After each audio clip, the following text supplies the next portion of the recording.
বৃষ্টি পড়লে একসময় খুব মন খারাপ হতো। বাঁশি শুনলে কোনো এক কালে বুকের ভিতর হু হু করে উঠত।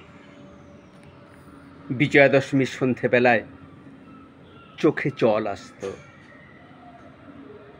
আজকাল এসব কিছুই হয় না।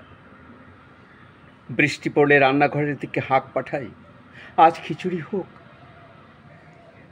বাঁশি শোনার মতো অবকাশই জোটে না। বিজয়া দশমীর ধুন্ধুমার উন্মত্ত নাচানাচির মধ্যে যেতে আর মন চায় না। অথচ দিব্যি বেঁচে আছি।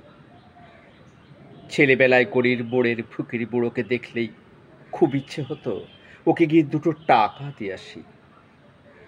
ছেঁড়া জামা গায়ে পাড়ার মুদিখানায় কাজ করতো যে ছেলেটা, তাকে দেখলে ইচ্ছে হতো ওকে আমাদের বাড়িতে ডেকে আনি, আলমারি থেকে একটা ভালো জামা বের করে পরতে দিই।